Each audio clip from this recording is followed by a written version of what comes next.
What's up gamers, DreamcastGuy here, talking today about Resident Evil, because this series is so freaking spectacular. I've actually managed to track down and beat every single one of these games. And yes, I mean all of them. The good and the terrible, I have conquered it. But beyond this, I've also done stuff like actually read the Resident Evil books, I watched the Resident Evil movies. I love RE. And what I decided to do was make a promise to my subscribers, which is that the last big ranking video I did was all about Final Fantasy, and I promised you that if that got 2,000 likes, I would actually do a follow-up, which is this video, and I'm very happy to do it. So in front of me, as you can see, we have actually every Resident Evil game all lined up. I want to go through the main series and the spin-offs to actually talk about, well, which ones are really worth playing? Because at this point, this series has gone on for so many decades that trying to jump into it can be a little bit confusing, if not downright overwhelming. So I want to try and go through here and rank each and every single one of the games, but beyond that, actually tell you which ones you should definitely be trying out right freaking now. Now, something that definitely makes Resident Evil the most interesting as a franchise is the fact that, as you can see, there are actually several remakes. They've done a bunch of different reworks, and when these came out, these are fundamentally different games. They actually have different storyline elements, new puzzles, and sometimes even a bunch of new monsters. So I'm going to be ranking those separately when we get into this, which is right now. So to begin with, we're going to be talking about Resident Evil 0, a game that, when it initially released, confused me personally a lot. At this point, I had already put hundreds and hundreds of hours into Resident Evil 2 and 3, and then when the GameCube came out, they decided to release what was essentially a giant prequel that didn't quite feel canonical. I like Resident Evil 0 a lot, though. It's one of those games that when I initially played it back in the day, it confused me just myself. A lot of other people loved it. Right out of the gates, it actually sold pretty well. But just as a fan, I was a little bit lost as to how this could exist after we already had so many Resident Evils. Getting a chance to play it again recently, though, on the PlayStation 4, I have to say that I'm going to give it an A. I actually think that a lot of the stuff with the puzzle system and having to trade items back and forth was a very smart choice, and I'm very glad that that game is so spectacular. Now, one game that may not have aged as well is the original Resident Evil. The first Resident Evil, despite the fact that it managed to be such a huge success and, in my opinion, sort of launched the idea of survival horror here in the West, it didn't age as great as some people may imagine. It's a little bit clunky, the voice acting is so cringy, but I still like it a lot. Where should I put it? I'm so conflicted. I think I'm going to give it an S. I'm going to give it an A. Now, the reason I'm giving it an A is because it is a super fun game. It is very, very, very much worth checking out, but I just don't know if it's as fun now as it was back in the day. Unlike a lot of these other games that we're going to get to, which I think actually have aged perfectly. Like the Resident Evil 1 Remake. This was initially created for the GameCube and then re-released pretty much everywhere. It actually even came out on the Nintendo Wii. Let me pull this down. Look at this. This is part of the Resident Evil archives. This was actually one of the first ways you could play it HD, is by putting this disc in your Wii U. Because there wasn't a lot of options. But the Resident Evil remake it fundamentally did so much stuff that just blew my mind and millions of other people's minds. Crimson Heads, one of the things they added was you actually had to burn bodies, or else they would come back. So zombies actually had this scary sense to them, even if you've actually shot them in the head. I'm giving that an S. Absolutely. Now, if we're moving on to games that definitely managed to impact the universe, we gotta talk about Resident Evil 2. The original GOAT. I love Resident Evil 2. Maybe I'm blinded by nostalgia. I have played this game hundreds of times over. Me and my friends used to roleplay it. We would actually pretend to be the characters in the game and recite each and every line in the game, like just the gun owner being like, "Oh, sorry about that, babe." Like, we used to literally recite every line of the game. I'm giving that an S, and I have no regrets. Okay, now, the Resident Evil 2 remake. There is something about this game that is magic. And I have to use such a mythological word because, honestly, the Resident Evil 2 remake, I actually believe, improves upon the original. Resident Evil 2, the RE2 that came out back on PlayStation, is a nearly perfect game. But I do think that it is possible to improve upon perfection. Iron can always sharpen iron. If you have a katana and you're trying to get into a giant samurai fight, your sword can always be sharper. I'm going to give Resident Evil 2 an S. I love this game. It might actually be my game of the year. We'll talk about that in a couple months, but I love that game. I gotta give it an S. Resident Evil 3. Now, with Resident Evil 3, I really kind of have to take a step back and remove my own personal emotions from it because I want to give this game an S a lot. But it's pretty obvious that this was a project that was intended to be a tinier little bite-sized spin-off, but ended up being labeled as a mainstream entry. In fact, they even talk about the fact that Capcom was working on several different Resident Evils at once, like in tiny little phases, and they realized that they'd actually signed a contract with Sony that forced them to make an entire trilogy for the PS1. So this was originally going to be like a low-budget spin-off, and it became a mainstream game. I personally love Resident Evil Nemesis. I love the Mercenaries mode in it. I love the idea of this big, unstoppable monster. But I can definitely acknowledge that it's a step back. A tiny step back, but I'm going to give it an A. Because it just doesn't quite match the perfection and overall content size of Resident Evil 2. Now, Resident Evil 4... this one, it's definitely, I think I've probably put almost as much time in Resident Evil 4 as I have the other Resident Evils. And definitely a lot more than a lot of these spin-offs. Mostly because Resident Evil 4 was the first game that I think mastered fun. The other games are scarier, the other games have better puzzles, and in some aspects better design when it comes to things like creature creation. But Resident Evil 4 was the first game in the franchise that said, what if we just made it silly? What if we put in jokes? What if we put in, like, the president's daughter being captured by a secret cult of Spaniards who have been infected with Las Plagas? It is eccentric, and it really kind of embraced the subtle undertones of silly that existed from the beginning of Resident Evil. I'm going to give that one... I'm going to give that one an S. I almost want to give it an A, if I'm just being honest. I almost want to give it an A, mostly because I do think that it's there are aspects of like the inventory and system and stuff that I think haven't aged the best. But I still want to give it an S because it's definitely the first game that managed to just throw caution to the wind, and it's basically a reboot of the series, which was just so gutsy. Now, Resident Evil 5... I'm a little bit conflicted about Resident Evil 5. I like RE5 a lot, but I do feel like it is a bit of a step down. I actually personally don't enjoy the ending very much, but it did have co-op. And I mean, I really genuinely thought that co-op was smart. It does feel like a little bit of a recycle at times of RE4. Some of the animations have come back and stuff. So going straight from 4 to 5...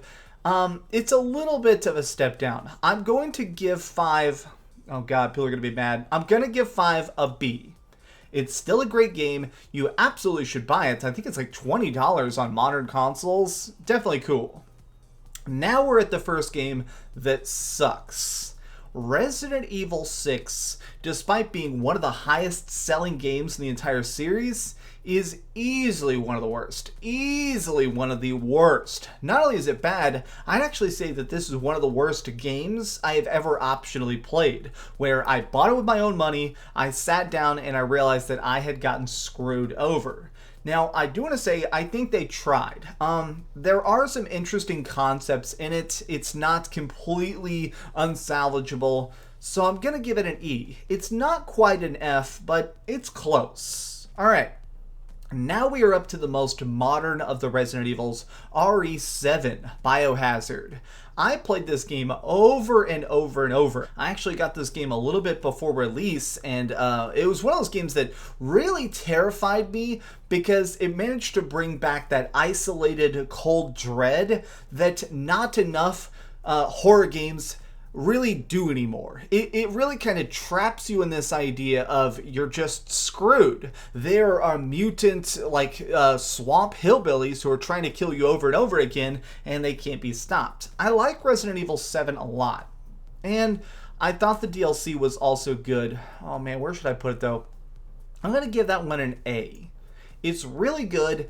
I kind of hope that we get a Resident Evil 8 that really matches the general feel of RE7, because while it is a giant departure in direction, it definitely does stuff right.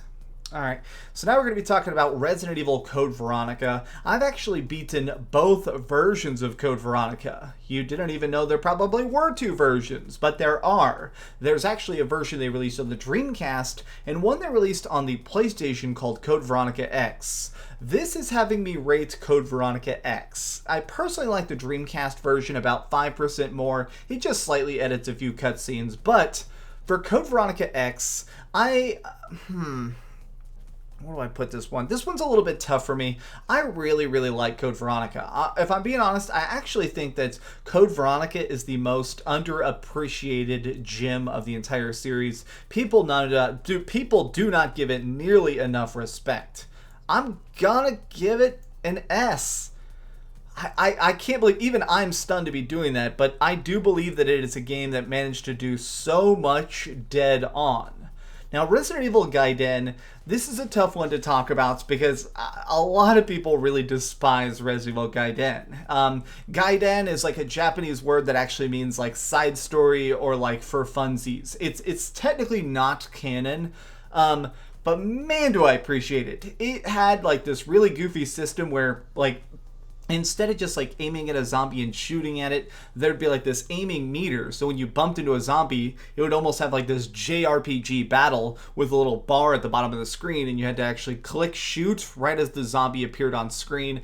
I dug this game a lot. Even the last boss, which I won't show you, but it was so goofy. I like the secret weapons. I like this game.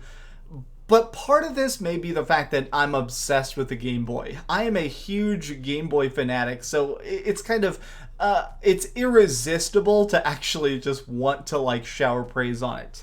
But I can take a step back and acknowledge that it's definitely a C experience. We are now officially very deep into the spin-off territory, and we're kind of going into the home stretch of games you may not have even heard of. Like, what's kind of strange to me is, while a lot of these games to me are very obvious, and I really enjoyed playing them, we're definitely getting into that depth that casual Resident Evil fans may not have even heard of this stuff. But I think that they definitely deserve to be talked about, especially this game. Resident Evil Outbreak was an online-only game. The idea behind it was that instead of being the lone survivor, which is like a concept that actually exists from the very beginning of Resident Evil, the idea was that you would actually be packaged together with a bunch of other survivors, a bunch of people trying to band together to survive against all odds. It had these maps that were very big, honestly, and very full of monsters. There was also a system in there where you actually had to try and avoid becoming infected, because if you got bit too much or made too many mistakes, you could actually turn into a zombie yourself and attack other players. And sometimes I'd do that just because it was interesting to play Resident Evil as a zombie. I'm gonna give that one an... I'm going to give it an A. I do think it has some issues. The main one being communicating in the game was very difficult, but it's still so fun. We're about to go into this part right here. So this is like a bunch of spin-offs that I actually consider a sub-series, like sort of its own trilogy, which is, these are the first-person shooter Resident Evil games. And to be honest, they're all pretty dang bad. Now, Dead Aim isn't canonically part of these other two games. It's actually considered sort of an aside, but all three of these are pretty awful. So Dead Aim, definitely the worst of the bunch. I mean, the idea of having a first-person shooter with zombies has been done very, very good since this, but I think that sometimes somebody has to fail first in order for people to sort of replicate the positives of that experience. Dead Aim is slow, it is clunky, and it is awful. Now, next up is Gun Survivor. Gun Survivor was sort of supposed to be like the first experiment of this. It was on the original PlayStation, and while the graphics are bad and stuff, I actually really appreciate the game itself. I can tell that they were trying to do something good, but it is still an awful game. I own it. I've beaten it a couple times myself just to say that I've done it, but it's one of those games that is not worth the time. I'm going to be giving that one an E as well. Now, Gun Survivor 2, this technically is like a remake of Resident Evil Code Veronica, but again, as a first-person shooter. I wish these games were good, but they're just not. Now, we're going to be talking about some on-rail shooters in a bit at the very end here, but that's separate in my opinion. This one I'm going to give an F as well. Oh, God. Okay, so there are some real turds on this list. I personally hate Umbrella Corps. I hate Umbrella Corps. It is unbalanced. It doesn't make sense. It is like a squad-based shooter that takes place in the Resident Evil universe. It has people with like zombie immunity vests. Everything about this game is just plain bad. Which is funny because they actually removed, here in America anyways, they removed the word Resident Evil from the title. Over in Japan, they call this Biohazard Umbrella Corps. But here, they try and sweep that under the rug. And for that reason, it gets an F. Oh my god, I would seriously delete that game from my brain if I could. Okay, Revelations 1 and 2. These are both very, very good, but very different games. Each one of them is sort of like, it's sort of when they were trying to expand the general storyline of the Resident Evil universe, talking more about Umbrella and the viruses and the other people who are actually battling against this evil that might not quite get the general eye. I'm going to give Resident Evil Revelations a B, and I'm going to give Revelations 2 an A. I really like the way that Revelations 2 was actually sort of episodic. That was a really smart choice. At the beginning of this video, I held up this because this is the only game I have ever tried to return to the store on day one. I actually bought this. It was like 100-degree heat in Dallas in the summer. I rode the train over to GameStop in downtown Dallas. I bought this for $60. I went back to my house and discovered that it is unplayable garbage. Resident Evil Operation Raccoon okay, I'm trying not to cuss. Operation Raccoon City, and you know what bad word I was trying to say there. That is a terrible game. But more than that, in my opinion, it is awful that they put the Resident Evil title on it. F. That's right, you're getting a big old fat F. And I don't have any guilt about it. Alright, so here's Operation, this is Outbreak. So the other one was Outbreak File 2. Where did I put the first Outbreak? Did I not actually pick up Outbreak? There we go. Oh, so this is Outbreak File 2 and Outbreak File 1. They're both fantastic. Honestly, Outbreak File 2 feels like DLC. It's sort of the same game, but both are so great. Now we're really into one of the weird ones, which is Mercenaries 3D. This was obviously released on the 3DS, and it was sort of like a standalone version of the Mercenaries mode where you just get to kill the monsters, get some points, unlock some great gear. I like this game, but I don't think it's super special. I'm going to give it a C. I think it's appropriate to put that with Gaiden. Alright, now here's one that it's very hard to quantify both of these. These are the on-rails shooters. The first one was on Nintendo Wii and was called Umbrella Chronicles, and the other one is Dark Side Chronicles. This is hard for me to talk about because I think I can be objective and acknowledge that they're both very, very good games. in their own genre, but to me, Umbrella Chronicles is just a far superior product. It tells more interesting stories, it managed to do more interesting boss fights. I just think that this is a fundamentally way better game. I'm gonna give it a B. It's short, it's silly, it's not really meant to be ultra hardcore, but for the sequel, where do I put the sequel? I'm gonna give the sequel a C as well. Now, the reason I'm putting it as a C and not up there with a B with its predecessor is because I do think that Darkside Chronicles was trying more to be self-aware, and it didn't quite work. But this has just been my personal list of the absolute best and the completely worst Resident Evil games. I'm going to make you guys a deal, similar to the last one I made. So the Final Fantasy video actually got 2,000 likes in like 4 days, which is insanity. If this video gets 2,500 likes, let's just say 2,000. If this video gets 2,000 likes, I'm going to do another one of these tier ranking videos, but we'll look at PlayStation 4 exclusives. We'll look at the PS4 exclusives that are fantastic and the ones that are garbage that everybody's afraid to talk about. Thanks so much for watching, gamers. If you enjoyed this video, please smash that thumbs up. Be sure to subscribe if you haven't already, and do me the biggest favor of all and keep dreaming. I had to do a couple jump cuts. For some reason, my cat just keeps meowing.